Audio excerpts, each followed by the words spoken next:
"3,000 meters above sea level. The air here is a bit thinner than I'm used to, and I feel a little dizzy. It could be the altitude,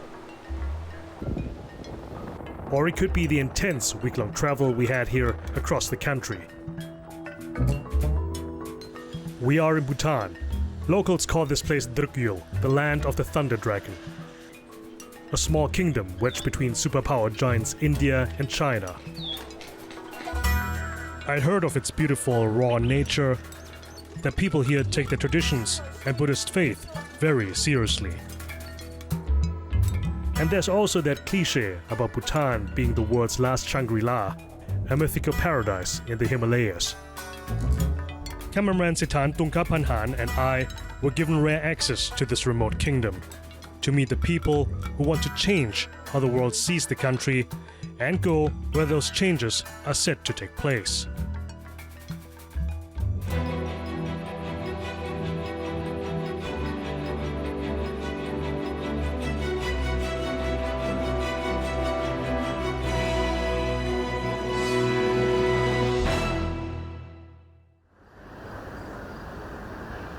Thimphu, the capital.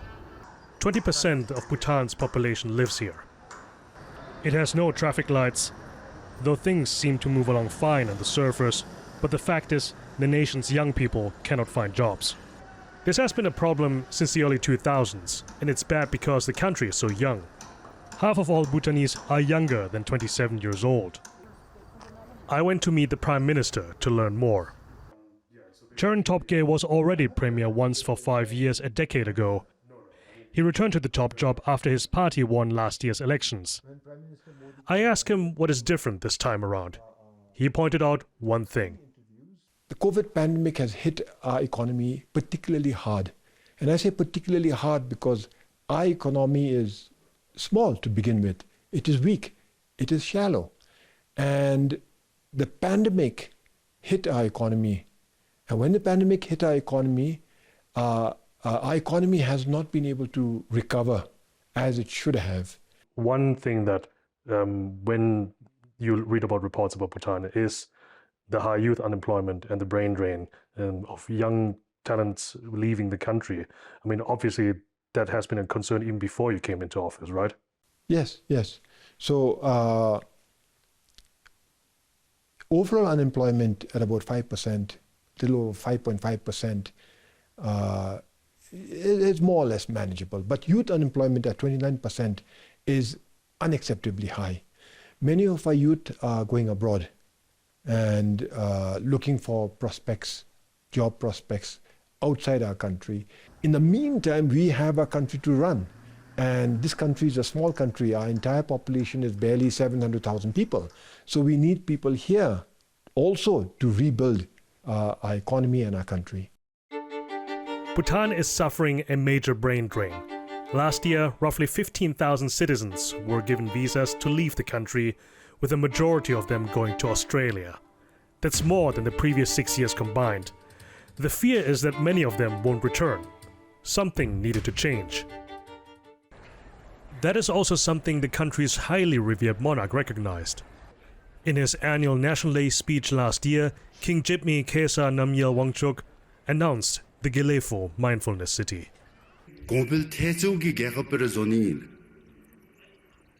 다 도토 고급 중대배 배심다 마라카툴레 로수베 루파치 개갑 뒤미술로 지티진지라 보벨 남라 베룰 제가라 가티르 유루 니기셈카 덴디빌 다리기 겔리푸기 레귤세 시주 쌉자미데 짜치디 제기 된들베 짠자밀 제셈과 적드베 짠자밀 제르파 지게가 플레스로 셈나 리스눌 랑기 팜핀차 데멜 랑기 알루푸스 데멜 랑기 게캅 데멜 고컵 토바진디 가데 조조 랑기 유카 로고 노미 짱짱일 데 가와 잡병하기 싫 데 다리기 차라 삽 구츠미데 제 랑기 개갑나 로츠 조위기 탑신의 급됩니다.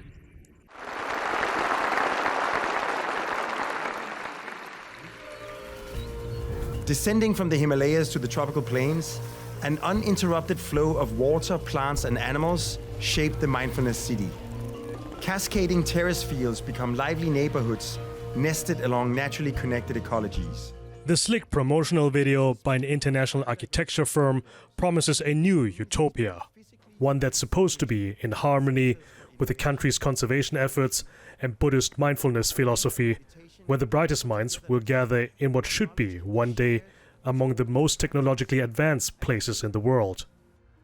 Function follows form, dictated by the environment, not the other way around. Semiconductors next to wood carvings, artificial intelligence learning from ancient Buddhist scripture. It sounded too good to be true, like a 21st century Shangri-La. Somewhat skeptical, I traveled to Gelephu to see what this utopia the Bhutanese have envisioned is really like.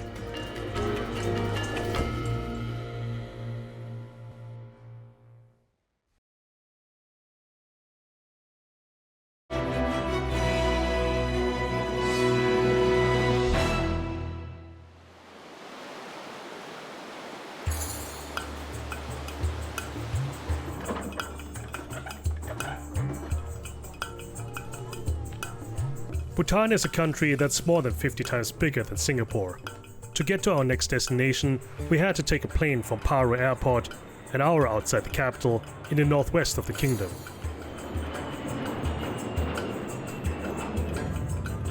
It's a half-hour plane ride, a journey of 240 kilometers. But otherwise, it would have required us to drive at least 8 hours through mountain passes. This is Gelephu, population almost 10,000 people. Located in the south of the country, just a stone's throw away from the border with northeast India. Compared to the mountainous regions in the north, the plains here are a lot warmer, almost tropical. On this day, we have to travel another hour or so, a first hint of the expansiveness of the area. The international airport is just going to be... Arriving at the viewing platform, the Bhutanese tell us we are one of the first international news teams to see the place where one day the Gelephu mindfulness city will stand. From here, we're just seeing a fraction of it. On the surface, this looks like any other big megacity project, but Gelephu here in Bhutan wants to do things differently. They want to incorporate other aspects that makes Bhutan, Bhutan, mindfulness being one of them, being also part of the whole city project name itself as well. And where are we now? The whole project will span an area of more than 1,000 square kilometers. The whole of Singapore would easily fit in here with room to spare. The Gelephu mindfulness city will have a new international airport, the country's second, but it will also be flanked by 2 large protected natural zones in line with the country's commitment to natural conservation. A hydroelectrical dam will deliver green energy from the river deltas, and there will be so-called inhabitable bridges over them. At the moment, though, construction has yet to take off. All we have right now are artist renderings showing the idea of it. To speed things along, this entire area will be declared a special administrative zone with its own laws and regulations to cut the amount of red tape.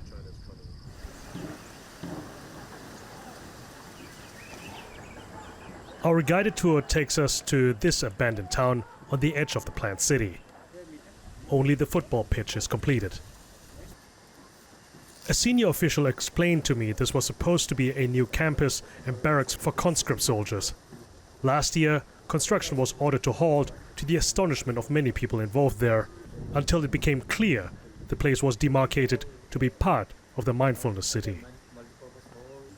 A potential investor could take over this existing infrastructure here and convert it into some sort of urban living space with homes, offices, and recreational areas.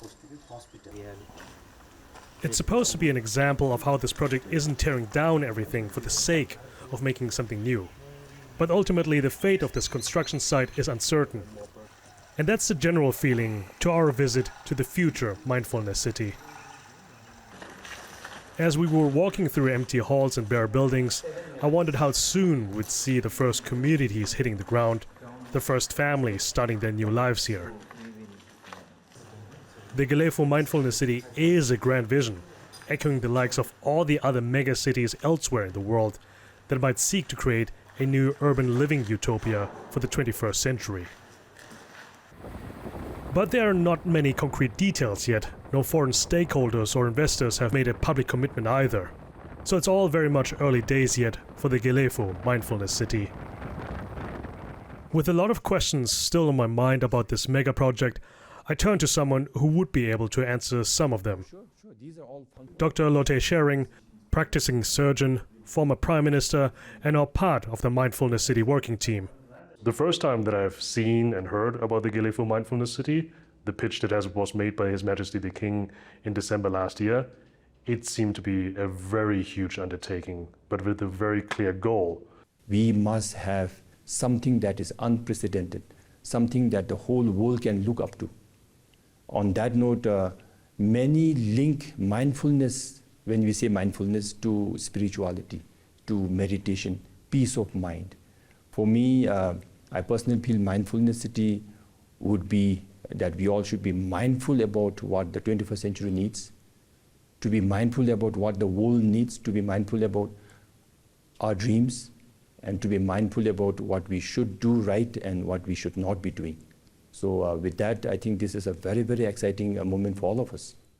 Is this an alternative pitch to capitalism? Well, that one could take it in any way you want it. It can also mean this is the beginning of redefining capitalism.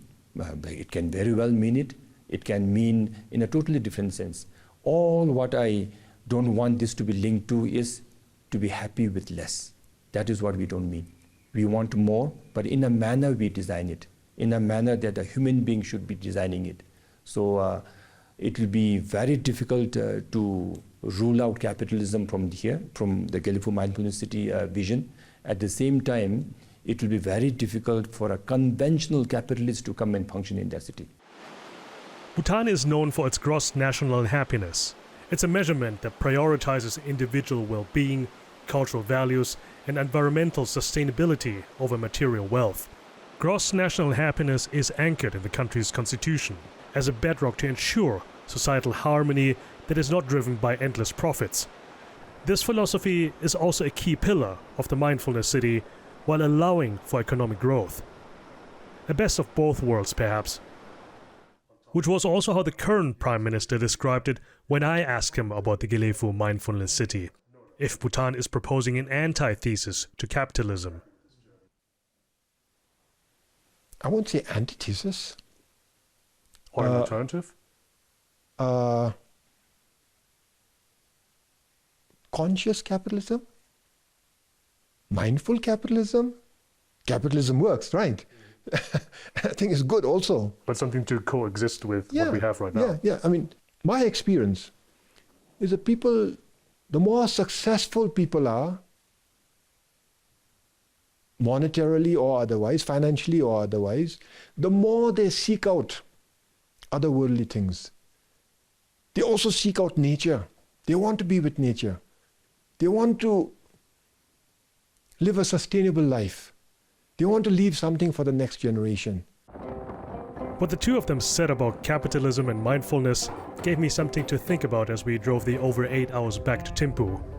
Bhutan prides itself on something that a lot of people are seeking now in our post-pandemic world: mindfulness balance.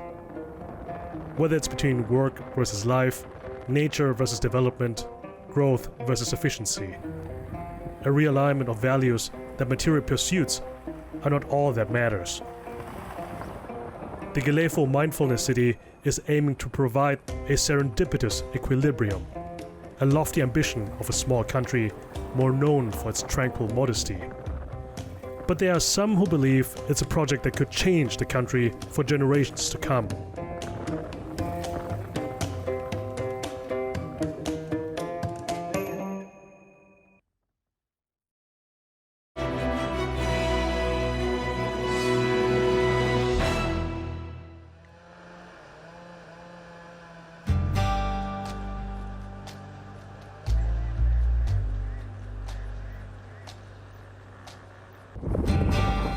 It's a long ride across the country from Gelephu in the south towards the north. At times bumpy, often twisty,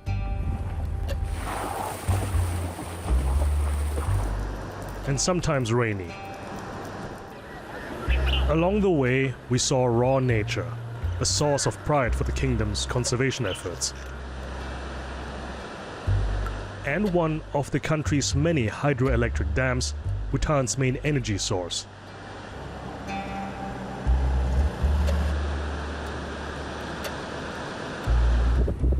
After a drive of over 8 hours, an urban sprawl slowly appears.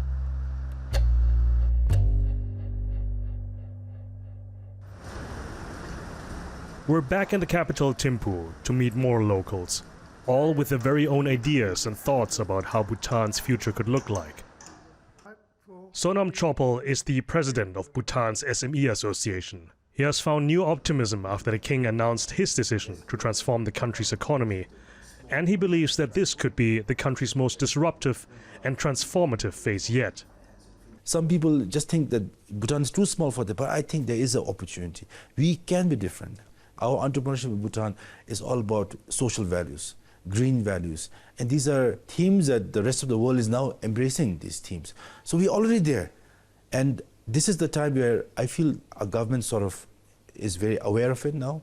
They want us to be in the center spot, and they want us to be empowered, and I think Bhutan needs to change. Not in the sense our roots, our spirituality, our values, but in the sense how we position ourselves on the global map. The sense I'm getting from speaking to many people here is that Bhutan's time is now. There is a can-do spirit oozing out of many we've spoken to, and that a big change is coming to the country. In other parts of the world, that change normally means to act fast, break things, and usually not care what you break in the process. But here, they're acutely aware of their cultural legacy and want to preserve it. For blue-sharing Dorji, it's Bhutan's culinary heritage that she wants to protect. She runs one of the country's few fine dining restaurants with a focus on traditional Bhutanese recipes and homegrown ingredients, while at the same time elevating the country's cuisine for a wider audience. She reflects on whether Bhutan's cultural pride stands in conflict with what's about to come. We are so passionate and, we give utmost importance to our cultural identity. But in ways, I also feel like it holds us back in the way that mindset, it holds us back in a small way. But in order to grow and to develop and to look to the future, you're going to have to leave some of that cultural identity behind, in the sense that the way you think, and only then will we be able to change people's mindset. And unfortunately, it is sad to think that we might have to lose a part of ourselves in order to grow, but that is the case with every other country in the world as well. It's all about finding the balance, how well you keep how well or how true you stay to your cultural identity, but also be open enough to change. Balance. It is a word I come across again and again here in Bhutan. I guess the future of any people and their cultural identity depends on how they embrace the evolution of it all.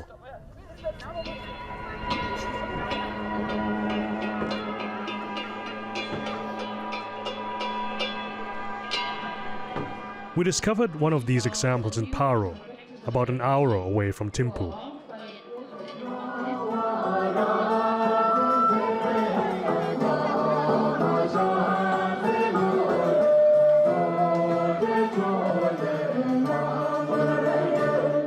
This is the Paro Chechu, a multi-day religious festival held every spring.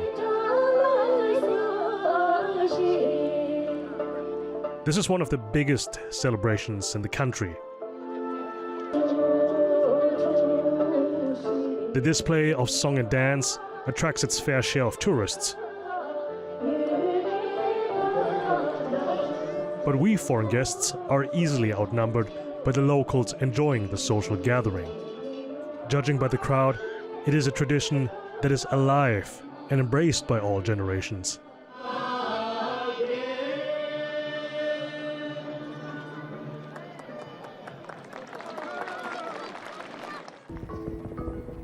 Our time in Bhutan gave me a glimpse into a country that has rapidly transformed itself in the past 50 years. Not too long ago, Bhutan was called the Hermit Kingdom. It was hidden from the world the way one of its most famous sites, the Tiger's Nest, is here in the country. I wouldn't have been able to visit the kingdom as a tourist until the 1970s, and the country didn't have television or the internet before 1999. Bhutan remained one of the few countries ruled by a king, until absolute rule was abolished in favor of a constitutional monarchy in 2008. Now the country's leaders are talking about building a 21st century Shangri-La. A harmony between opposites that they feel don't need to be contradictions. Where the traditional past and the present gross national happiness form the foundation of their future. That's their proposition to an ever-changing, more complicated world. It may seem like an experiment, but that's not how their leaders see it. It's not a test bed, it's not a sandbox, it's the start of a journey, an epic journey. And like any journey, it starts with the first step. And here's Bhutan proudly making sure it puts its right foot forward.